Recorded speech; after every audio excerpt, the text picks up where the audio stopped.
My trailer trashed addict tough guy neighbor keeps stealing my mail and tries to act tough. So I respond by helping the state take his kid, get him arrested, and make him lose everything. Here's how I pulled off my revenge. Subscribe to Am I the Jerk on YouTube and hit the bell to turn on notifications. It all started about 4 months ago while I was living in a terrible duplex in a bad part of the city where I used to live. I had been living in this duplex for about a year and a half, and even though it wasn't in a good part of the city, no one really bothered us and our neighbors were pretty normal, so I didn't really mind it. At least not until my old neighbors moved out and Satan's minions moved in. I knew from the moment I met them that there was going to be an issue. There were 5 of them altogether, 3 guys, 1 baby, and 1 girl. And these were the only 1-bedroom places. I tried my best not to judge, so I went over while they were moving to say hello and welcome them to the area. I walk over and say, "Hey, how's it going? I guess you guys are my new neighbors now, huh?" All 5 of them, at the exact same time, stopped what they were doing and stared at me. The oldest of the bunch was a guy, and I extended my hand out to shake his, and he just looked at my hand, and then looked up at me and said, "What do you want, kid?"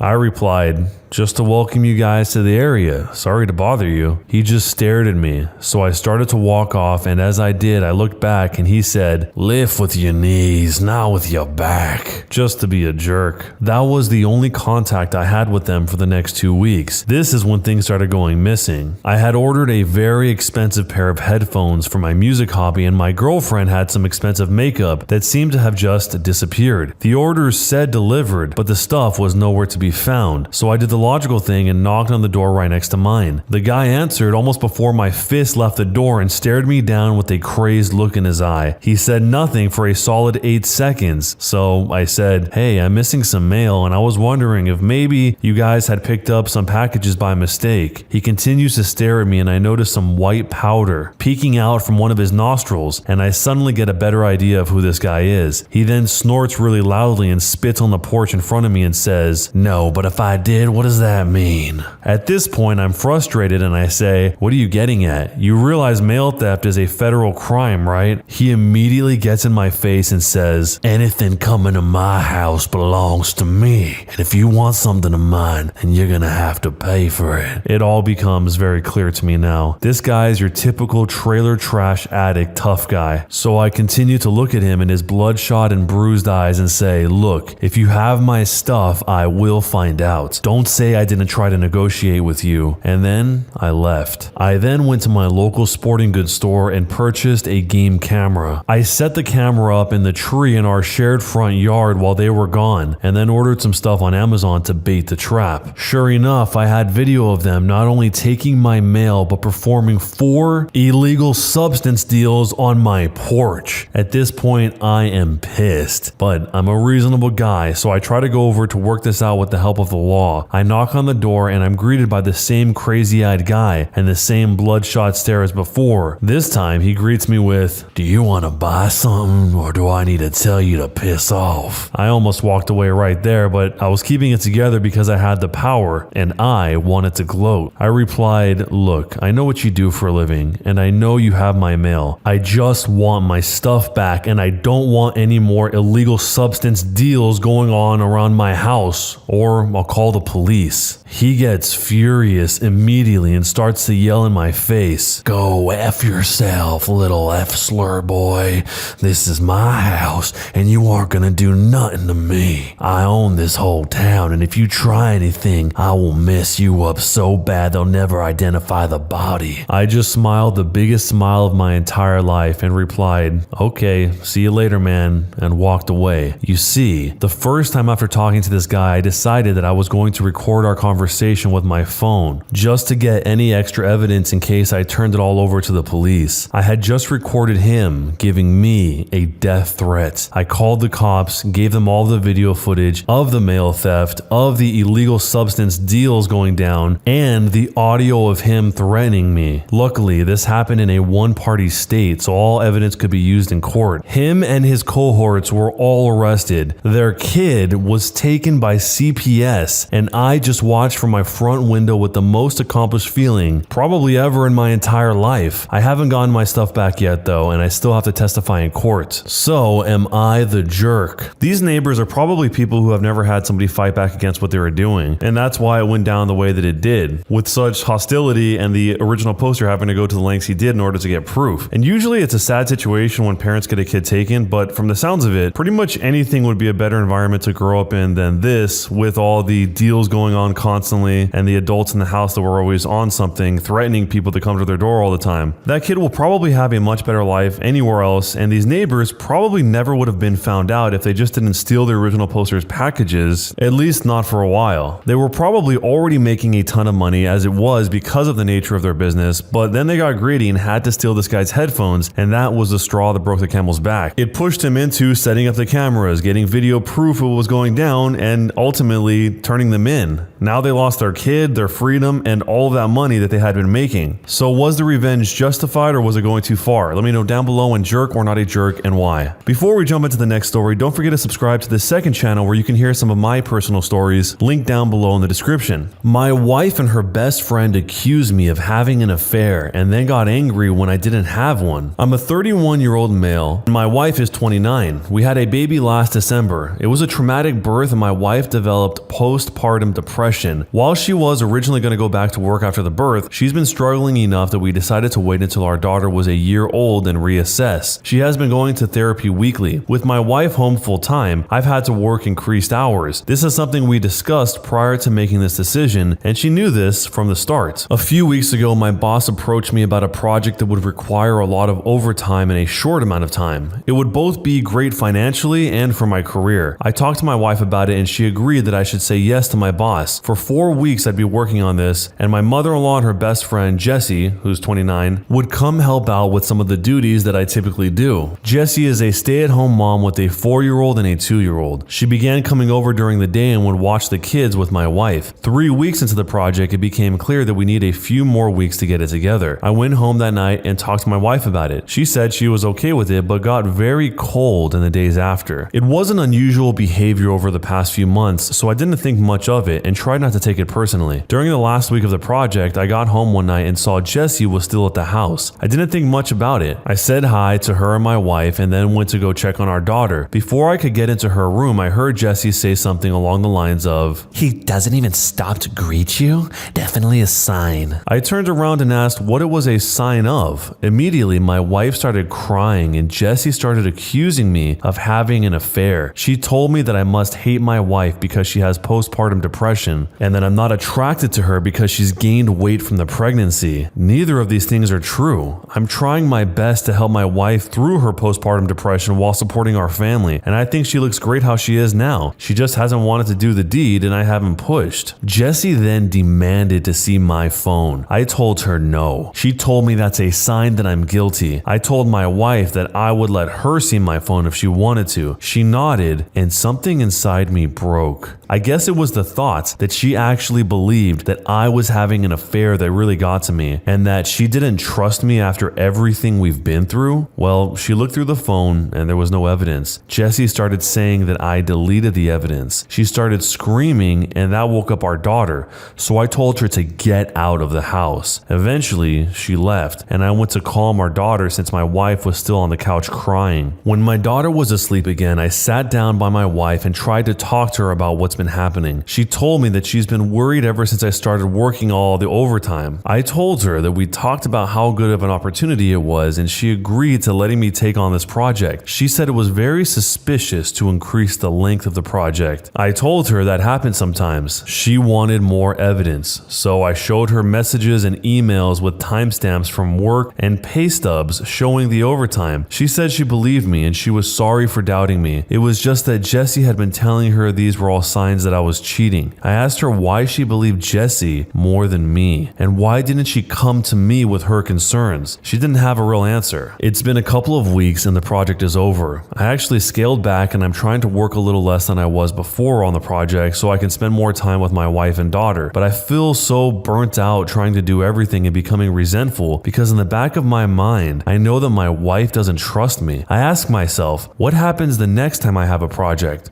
Or if I have to run errands one day, or if I have a business trip, am I going to come back every time to accusations that I'm cheating? I've tried bringing it up a couple times, but my wife tells me it's not the time and that she's tired or sad. I try to be mindful of her feelings, but I wonder if that means I can never have any of my own. I'm not sure what to do here. Any advice for how I can move forward? Jumping into the future, there is an update. That night, I approached my wife and told her that I was going to find a therapist. I didn't connect it to her accusations or anything, just said that I was having a tough time and I needed therapy. She shrugged and then told me to do whatever. The next day I got home from work and our room and my home office was ripped apart. Things were everywhere. Important papers were scattered. I don't see her, but our daughter is in her room crying. My wife left her alone. Her cell phone's off. I call my in-laws and a few friends, but no one's seen her. I'm starting to get worried, and I call my mom to see if she can babysit while I go out and look for her. Before my mom can get home, my wife gets back. Jesse's driving. Jessie doesn't come in. She hasn't been back in the house since I kicked her out because she was offended by my behavior, but my wife does. She's clearly upset, been crying. I ask what happened. I thought at first the house might have been robbed. She starts screaming at me that I'm being unfaithful and that therapy is a front so that I can meet my mistress. I try to calm her down and tell her that's not true, but she came at me and swung. My nose is broken. She kind of realized what she did and sat down on the couch and went comatose, just stared at the wall. I went into my daughter's room and locked the door. I called my mom to tell her what happened. She was already on her way, and my mother-in-law to ask her to come over and take care of my wife. I packed a bag for my daughter, and when my mom got there, we left. My wife didn't even look up. We dropped my daughter off with my dad and then went to urgent care for my nose. I got blood all over my mom's brand new Subaru. My daughter and I are staying with my parents for a while, and my wife is staying with hers. I'm looking into getting a restraining order against Jessie. My wife and I are separating. I love her, but I won't live with someone who hurts me and who could potentially hurt our daughter. I am not going forward with a divorce yet, with the hopes that my wife's will get the treatment she needs and we can work things out. My in-laws told me they're looking at inpatient treatment at a local hospital, but I also have everything well documented in case of an eventual custody battle. My heart is broken because I know this isn't my wife. This is a sickness in her mind, but I need to keep myself and our daughter safe and give her the space to recover. I'm hoping that this is the right decision. Jumping into the future, there is a sad update. My wife passed away on early Monday morning, convinced by her friend Jessie that I was having an affair that I did not have. She had a mental break, which resulted in my taking of our infant daughter and staying with my parents for a while. She was with her parents, who planned on taking her to the hospital for inpatient treatment on Monday. On Sunday, she came to my parents' house and demanded that I give her our daughter. Because she had left her alone for several hours the last time she was responsible for her and had gotten physical with me, I refused. I offered to let her come in and spend time with her while my parents and I were present, but she didn't want to come in and wanted to take our daughter with her. She was upset but left eventually. A few hours later, she drove her parents' car into a tree and died. The friend, Jessie, came to see my daughter and me yesterday. After some tears, she told me that she was planning to speak at my wife's funeral. She had already cleared it with my in-laws but was letting me know as a courtesy. I told her she would not be speaking at the funeral. We fought, and she left after telling me that I was a jerk and not the only person who loved my wife. I talked to my in-laws, who were adamant that Jessie be allowed to speak. She and my wife knew each other since they were kids, and my in-laws were close to her. We're all very fragile right now, and I fear that pushing this further would hurt my relationship with my in-laws, which I don't want. Still, the thought of seeing Jessie up there at my wife's funeral makes me sick. I don't think I can stand to listen to her, knowing that she took joy in my wife's deteriorating mental health and picked up my wife, leaving my daughter home alone. That said, I don't trust myself to make the best decisions right now. My mind's clouded by grief, guilt, and fear. My parents are split on what to do, and I don't have the energy to reach out to my friends. So I'm coming here again to ask for your advice. What should I do? This was a horrifying story. I did not expect it to get that dark. From the way the OP tells it here, it sounds like the postpartum depression is the key factor that allowed his wife's mind to be so susceptible to the influence of Jesse. And since the entire crux of this story is built around postpartum depression, I wanted to actually look up to learn a little bit about it and tell you guys for those that may not know. So everything that happened here apparently is not the only symptom from that. According to the wiki, some of the other symptoms include extreme sadness, low energy, anxiety, crying episodes, irritability, and changes in sleeping or eating patterns. I mean, he even describes in the story how she went comatose on the couch after she got physical with him. Apparently, it affects 15% of women after childbirth, and there's a thing called postpartum psychosis, which is a more severe form of postpartum mood disorder, and that occurs much less frequently, about 1 or 2 people out of every 1,000. And apparently, the psychosis part of postpartum psychosis implies the presence of manic symptoms, stupor or catatonia, perplexity, confusion, disorders of the will and the self and or hallucinations. And there's a bunch of other ones, but whether it's postpartum depression or postpartum psychosis, I don't know, I'm not a doctor. But something was definitely playing on her mind. The fact that he actually showed her proof that he was not cheating. He had the pay stubs for the overtime, the messages from his boss, but yet she was still susceptible to the friend who was trying to tell her that he was having an affair. Really demonstrates the severity of her mental state at the time. I mean, even the lack of judgment, leaving a newborn baby alone and driving off on a whim. All of that adds up to something was seriously wrong in her mind, and it all led to this tragic outcome. So if this was you in this situation, would you allow Jesse to speak at your wife's funeral? Let me know down below. I'm a 29-year-old female and I keep finding long hairs in my bathroom, which is strange because my 32-year-old husband is bald and I have a short pixie crop hairstyle. This started a few weeks ago. While cleaning the bathroom, I found a number of long hair strands over my bathroom wall by the shower. This struck me as very odd because not only does my husband not have hair, I also wear a very cropped short hairstyle, so it's impossible for the strands I found to belong to either me or my husband. Confused, I washed them away but couldn't stop thinking about it. I decided not to mention it, but I kept looking out for them. There seems to be a pattern that there's hairs appearing when I'm either at work or out for a long period of time. I feel like I'm going crazy and feel like I shouldn't just immediately assume that my husband is cheating on me with a longer haired woman. I asked my husband about it and he just shrugged, which makes me more paranoid as surely this is something that's strange, so why is he so blasé about it? I'm starting to think he's playing it down to stop me from finding out the truth. It happened again 2 days ago and I asked my husband again. He dismissed it, but this time admitted it's strange, but told me the only explanation is that they must be my hairs. They are not. And after saying so, now he'll just ignore me if I bring it up. I don't want to assume my husband is cheating on me and accuse him of something like that over something so ridiculous, but I'm driving myself into the ground trying to work out how the hairs have gotten there without my husband dismissing it as nothing. During the lockdown, we haven't had any visitors that I know of, so I can rule out his sister. Jumping into the future, there is an update. I ultimately decided against getting a secret camera set up because ironically enough, I didn't want to betray my partner's trust, though part of me wanted to get one to squash any worries of someone living in my walls, as per some comments said. I did though plan to leave work early, which is something I've never done before. My boss allowed me to leave after half a day. Upon returning home, nothing seemed amiss. I was expecting another car on the driveway or parked outside on the street. There was no other car I didn't recognize. Quietly letting myself in, I was immediately confused. In the hallway, there was a pair of shoes I didn't recognize, and not only that, they looked like men's shoes. Standing in the hallway, trying to work out what to do, if I should sneak around or make my presence known, something happens before I could decide. My husband walked out of the kitchen with 2 cups of tea. By my husband's face, it was obvious he was surprised to see me. Playing along with my naivety, I asked my husband how could he have known that I was coming home to make me tea. Expecting my husband to lie, he surprised me by sitting me down and explaining everything. At the beginning of lockdown, his friend, someone I'm not all that close with because we've only met once, was evicted, lost his job, and had been couch surfing. So for some days over the past few weeks, this guy has been traveling to our house with the acceptance of my husband, using our bathroom to freshen up and attend interviews. He was also borrowing shirts and suits for my husband. As it turned out, my husband's friend has long hair and a beard.